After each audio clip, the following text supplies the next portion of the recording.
In 2021, OpenAI released DALL-E, a neural network that creates images from text inputs. DALL-E Mini is an open source recreation of that project that can generate some impressive images in a seemingly limitless number of styles. If you want to try it yourself, you can check it out over at crayon.com. That's CRAIYON.com.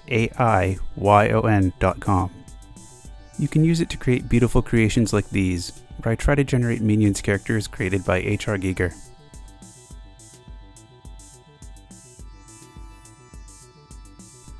The results are as impressive as they are grotesque. I think they want to cuddle with you. Clicking an image will open a single page view, and you can save a copy of your abomination like any other file. Unfortunately, this view is just an enlargement of the 256 by 256 pixel original image, though it still looks pretty good even when it's enlarged almost 3 times.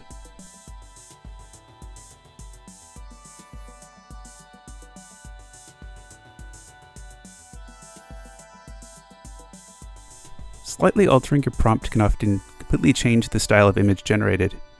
Here I put in the prompt Minions characters in H.R. Giger style instead. A subtle difference in phrasing, but dramatically different results.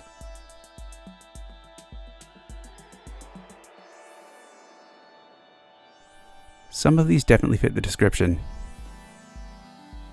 Some are just bizarre, some are horrifying. This one kind of feels like a Fallout Vault Tech salesman meets Minions. It's all very strange. A 256 by 256 image may have limited uses, but thanks to another impressive piece of machine learning based software called Waifu2x, we can enlarge images from 2 to 8 times, often with no perceptual loss in quality. Yes, it is called Waifu2x.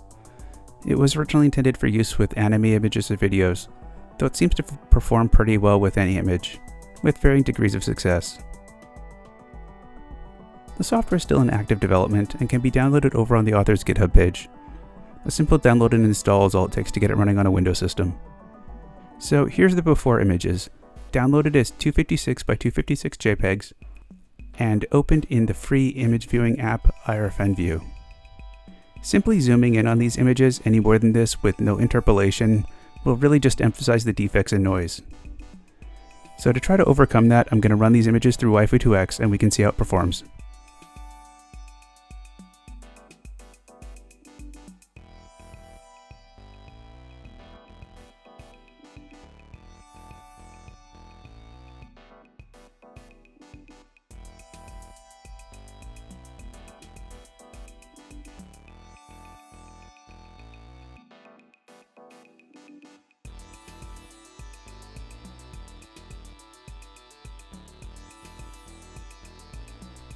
To process the images with Waifu2x, simply drag and drop them into the window to add them to the queue. Then select your processing options. Here I'm going to apply a denoise value of 2 and upscale the images 4 times so they're 1024 by 1024 pixels. For some images, you may want to try scaling first and then applying the denoise filter. For that, just check the reverse box. You can process the images one at a time or process the whole queue with the Start All button. If you have an NVIDIA GPU that supports CUDA, images will only take a few seconds to process, but processing with a CPU only takes considerably longer.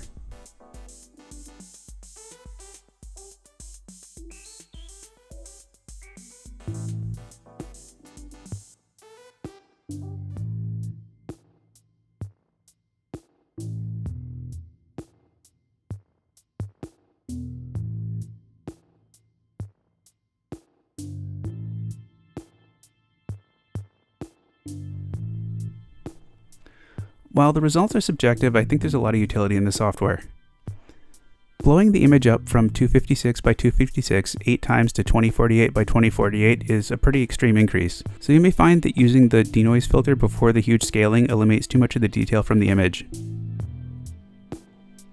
Here's the images run through the software with a noise filter of 1 and a scaling of 8 times.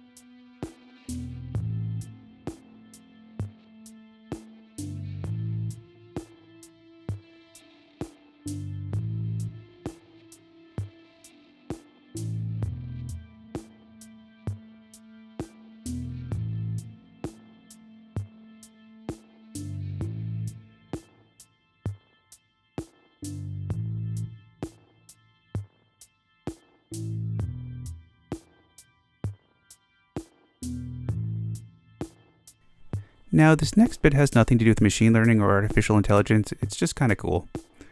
Photomosh is an online tool and premium paid application for making glitch art. Just head over to photomosh.com to use it. Upload a PNG, JPEG, or short MP4 and select which glitch method you like to apply from the list on the right. Or my favorite, spam the lightning bolt button down below and apply random effects until you find something that you like.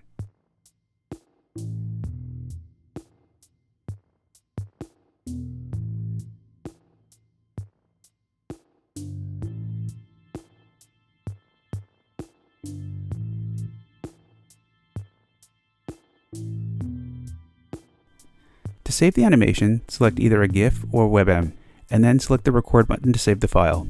I'm going to select webm and then I'll run the file through FFmpeg shortly to turn it into an MP4.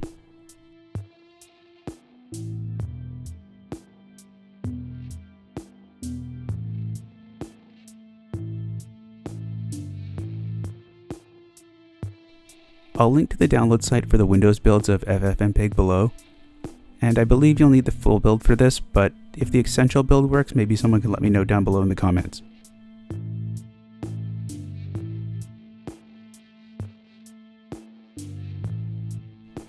Extract FFmpeg and add it to your Windows Path Environment variable, or extract it to where your webm files are downloaded. To convert all the webm files in a directory to MP4 files with a loss setting of 0, use the command up on the screen, or copy and paste it from the description down below.